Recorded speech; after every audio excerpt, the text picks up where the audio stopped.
Welcome, everyone. My name is Benediah. I am a mystery. My job is to watch the events of this strange new multiverse being created due to the forever growing cause and effect that breathes life into these universes. These universes ask intriguing questions that inspire their very own existence. I must watch universes housed in worlds, some familiar, some unknown, and I must make sure to keep notes on events that transpire. Come join me. Here we have the Fantastic Four, a formidable superhero family.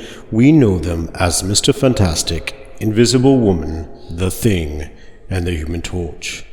But in this universe, our heroes have been given different powers. How, you may ask?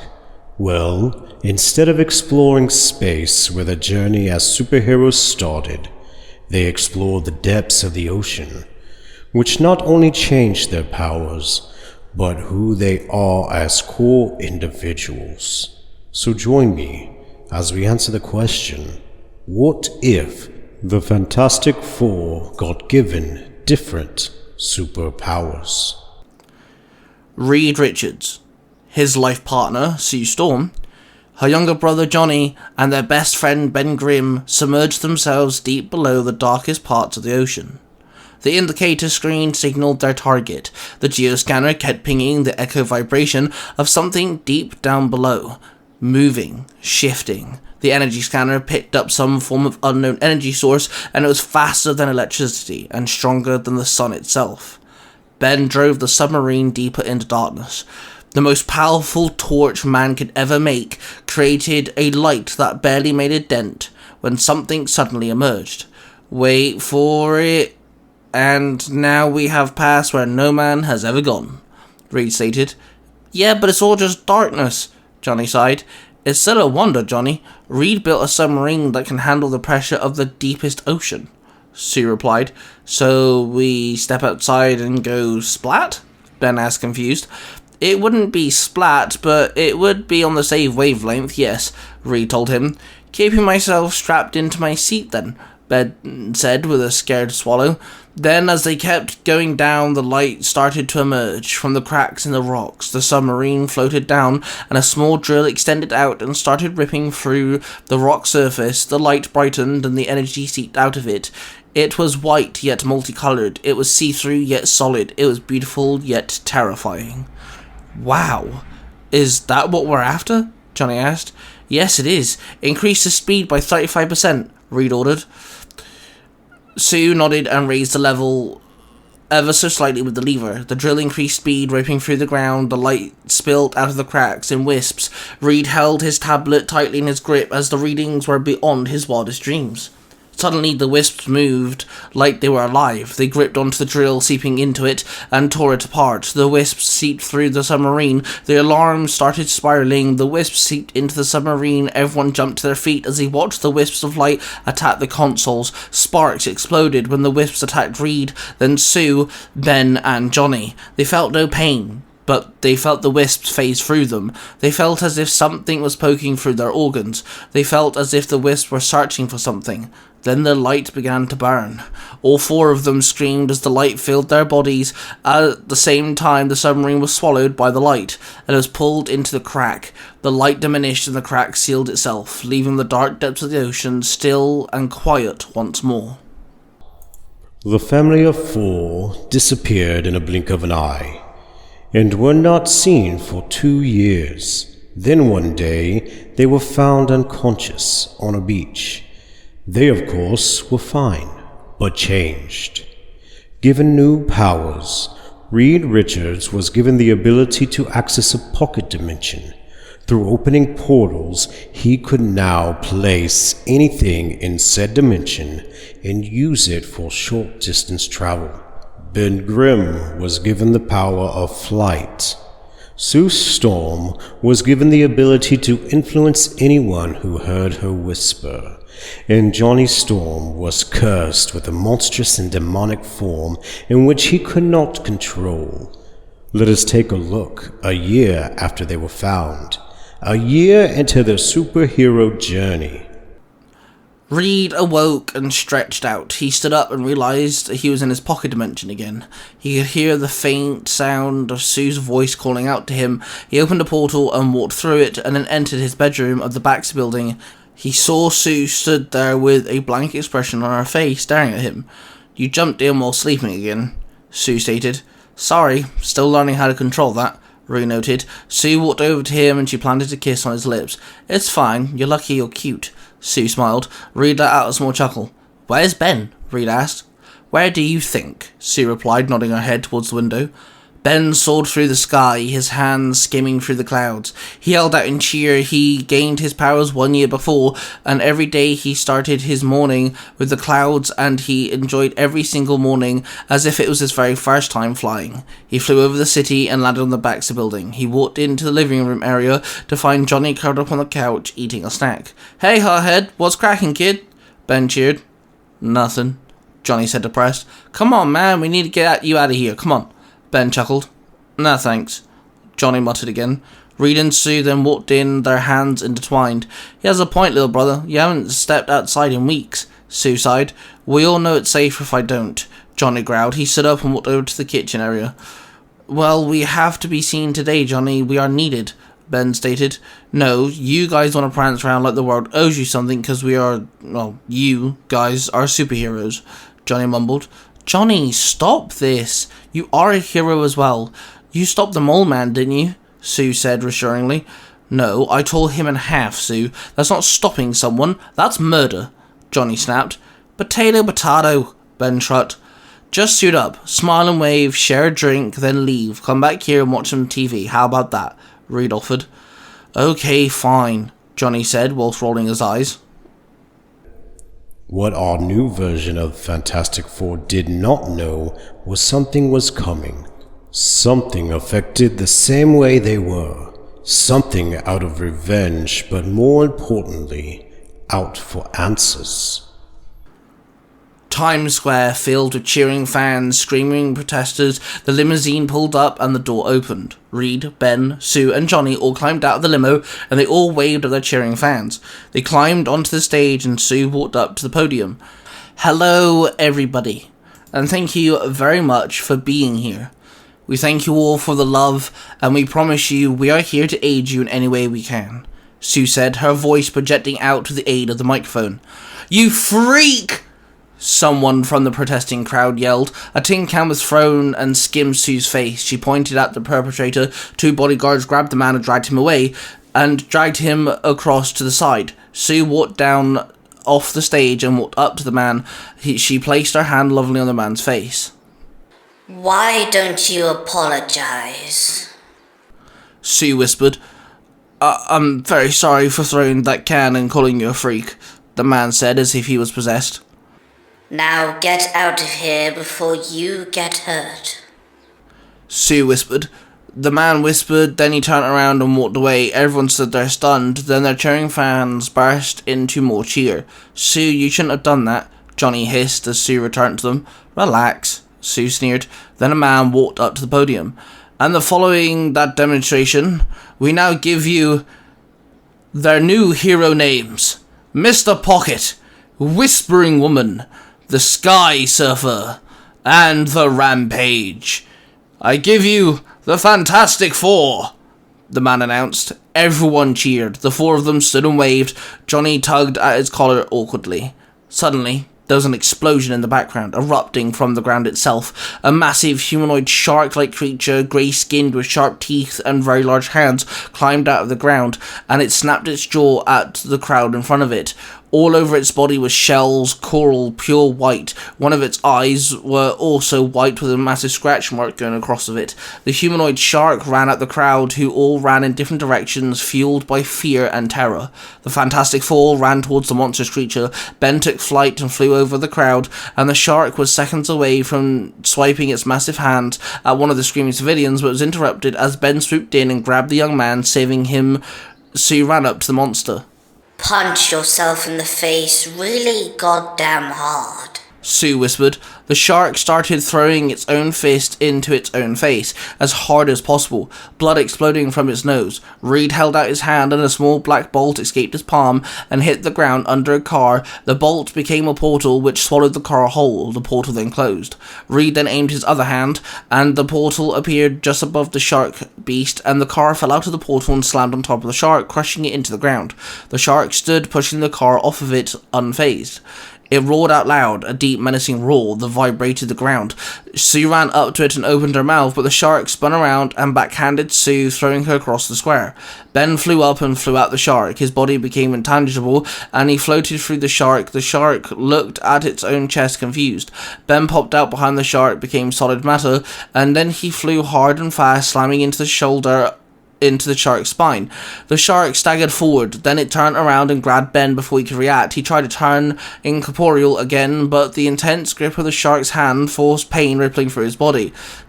Johnny, you got to, man. We need you, Reed barked. No, I can't do it, Johnny said shakily, sweat dripping from his forehead. Reed ran up to him. Dude, that is a shark on land, a humanoid shark, and it's monstrous. It just snapped out of your sister's hypnosis, and Ben is about to be less than alive. Johnny, we need you. The city needs you. Sue needs you, Reed said convincingly. Johnny took a deep breath and nodded his head. Then he ran at the shark while stripping off his jacket. Then his skin exploded off of his body, and a terrifying demonic creature landed on the ground. It was muscly, grey-skinned. Its skin looked rough. Its head was extended out with horns on top of it, massive and thick, bones extended out, running down its spine. Its hands were massive claws. It also had a massive tail, thick, long, like the rest of its body, and his muscles flexed. Johnny's blonde hair became red and spiky, spiking off the monster's head. The monster was dubbed Rampage, nicknamed by Ben, of course. Rampage ran at the shark and slapped it across the face with its claw, blood exploding from the shark's face. It dropped Ben as it staggered back. Rampage then stabbed its claw into the shark's stomach and ripped its stomach and chest. Blood oozed out everywhere. Rampage then punched the shark in the head multiple times before it shoved its claw into the shark's mouth, and it kicked the shark's leg, knocking it down to its knees. Rampage let go of the monster's tongue, and with both hands he grabbed the bottom of its mouth, and the other hand gripped its snout. Then, with all its strength, it pulled the shark's head into two separate pieces. The shark let out a gargling noise as blood exploded from the headless sprout. Its body went limp, and Rampage dropped both pieces onto the ground. Rampage let out a victorious roar. Then it shifted back into Johnny, who was now curled up on the ground, naked, shivering, and scared. Ben flew over to Johnny. He stripped off his jacket and threw it over the naked man. Reed ran over to Sue to help her off onto her feet. "We did it, darling. We saved the city." Reed hushed. Sue could not find the words but nodded in response. Reed and Sue gathered around Johnny, who had sat up and used Ben's jacket to cover himself. "Good job, hothead. Good job," Ben said through a lack of breath. Johnny spent days in bed, curled up, sweating, crying and hiding away. Ben kept into the clouds soaring through the blue sky. Reed dug into the research, of course, being a hero and a celebrity, but when he could, he was a scientist. When he asked for the files and research of the humanoid shark, well, he got it. He spent hours analysing, reanalyzing, going over the notes for the third, fourth, maybe the fifth time. Then finally he found something in its blood work, something he'd only seen 4 other times beforehand. He then ran over to his drawers and pulled out a file marked with their own names. He ran back over the open files and he placed the blood work next to that of the humanoid shark blood work, and there was a slight white fleck mingled in the blood cells. The white light that sold the sub. It gave us our powers. It made the shark humanoid. Reed sighed in awe. Reed carried on analysing the new data, conspiring a new theory. Ben floated through the air. His bald head was tickled by the cool wind. He soared through the clouds, and he saw down in the city 2 thugs were holding a knife to an old lady. He soared down and landed on the ground. Between the lady and her 2 attackers, the one with the knife swung the blade. Ben became intangible, and the knife phased right through him. Then he became solid once more, and he threw a punch, knocking the guy out, his body dropping to the ground. The other attacker stood there with shaky legs, then turned around and bolted away as fast as he could. Ben turned to the old lady. "Thank you, young man," the old lady said. "No worries, ma'am. Happy to help," Ben said with a big grin. Then he jumped up and took flight, screaming out in cheers as he soared between the skyscrapers. Sue took some time for herself. She walked into a jewelry store. The walls glistened from the amazing, expensive jewels, grasping diamonds, rubies, emeralds, and other crystals. Sue walked up to the man behind the counter. "Hello, ma'am. Anything I can help you with today?" The man asked. "Yes, I'm here to buy your most expensive necklace," Sue stated. "Ah, yes, a marvellous piece. Pure gold, 18 pure-cut diamonds, layered a strand, and of course it looks marvellous on blondes," the man said with theatrical tone as he pulled the necklace from the display case. "I love it. I'll take it for $1, Sue said with a grin. I'm sorry, ma'am," the man blurted out in shock. Sue then leaned in with a $1 bill in hand.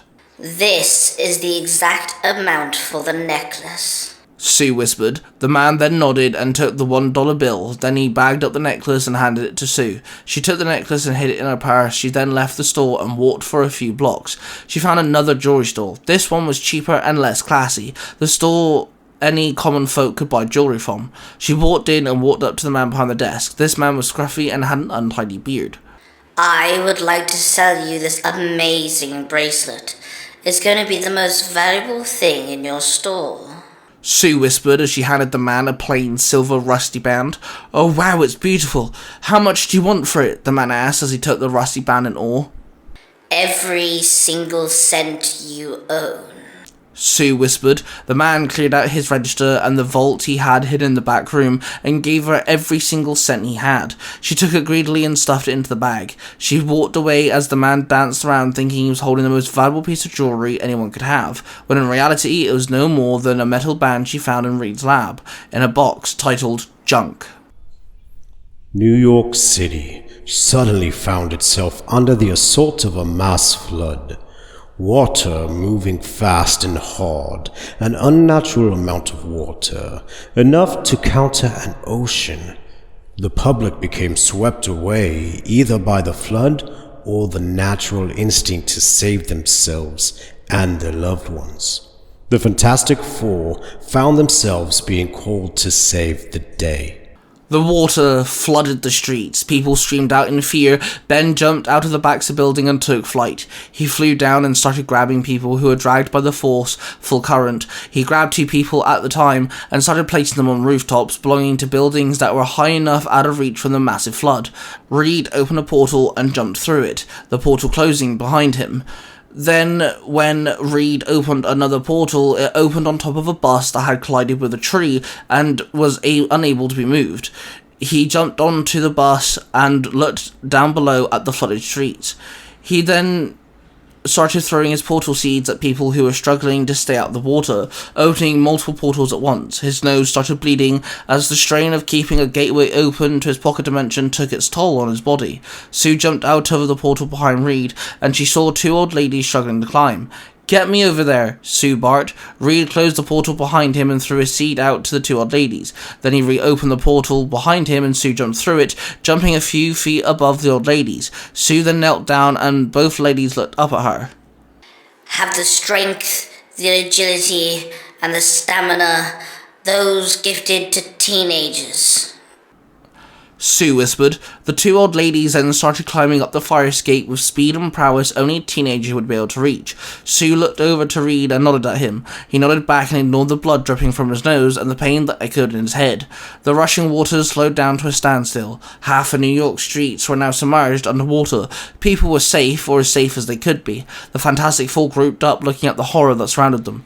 "Now what do we do?" Ben sighed. "I do not know," Reed muttered back. Suddenly the water started shifting and someone emerged from the depths of the water. He was wearing armoured trousers with nothing on the top half. His crown was golden but wrapped in seaweed. His body was packed with veiny, bulgy muscles, and his hair was slick and black. He floated there above the water. "Who are you?" Ben barked. "I am Namor, King of Atlantis, and I am after the ones known as the Fantastic Four," the man growled. "We are the Fantastic Four," Sue stated. "Then I'm here to kill you. For ruining my oceans," Namor screamed. "Wait, but we haven't done anything to the oceans," Johnny protested. "The White Wisps only showed up after you vanished, and they killed everyone," Namor said. "Then how are we talking to you?" Ben asked. "They changed me. altered my form, made me a monster. I killed people, Namor said disheartened. The white wisps. Reed, it's what we saw before we were abducted. Sue gasped. I know, my love. I found a few things out. I know. Reed sighed harder. Namor raised his arms and 2 spouts of water erupted upwards. I shall drown you and make you rest with my kingdom, Namor said. Namor threw his arms towards them, and the 2 sprouts of water flew at the Fantastic Four. Ben took flight, Reed opened a portal, and both water sprouts were absorbed into Reed's pocket dimension. Ben flew towards Namor as fast as he could and swung a fist. Namor's arm shifted into an octopus tentacle and grabbed Ben, his neck being crushed by Namor's new fish appendage. Reed opened a portal above Namor and dropped the water he collected on top of the 2. Namor dropped Ben as Sue turned to Reed once more. Get me close to him, Sue told Reed. He nodded at her and opened a portal. She jumped through, and he opened another portal behind Namor, and Sue jumped out of it, landing on top of a car. You will stop. Namor shook his head as his tentacle arm shifted back into his hand. The side of his hands grew something that resembled that of a hammerhead shark. Then he swung his fist and punched Sue in the face, knocking her down. He then punched her again, blood exploding from her mouth. Namor grabbed Sue and dove into the water. Sue struggled to fight Namor's grip and the lack of oxygen at the same time. She could feel her heartbeat beating in her eardrums. Reed turned to Johnny, who was hiding behind the microphone stand. Johnny, your sister needs you, come on, Reed barked. I can't do it again, Johnny muttered, shaking his head. She's gonna die, hothead, let's go! Ben roared as he climbed to his feet, grunting in pain. Fine, Johnny sighed. He stood up, removed his shirt and tie, and then clipped his neck. His skin burnt away and his body doubled in size. Horns extended from his forehead. His hair became red. His skin became rough once more as his teeth became fangs and his nails turned into claws. His eyes turned red. The beast roared an almighty roar, and he jumped into the water and swam at great speeds. He bolted towards Namor and caught up with him rather quickly, and the dying Sue in his grip. He swung his claw, ripping through Namor's back. Blood spilled and mixed into the water. Namor let go of Sue, who started frantically swimming up to the surface. Namor turned around and turned his arm into a head of a swordfish and jabbed forward, stabbing the beast in the chest. But the beast completely ignored the small point stabbing him, which drew the smallest amount of blood. Then, of course, the Rampage grabbed hold of Namor and headbutted him. Then again for a 3rd time.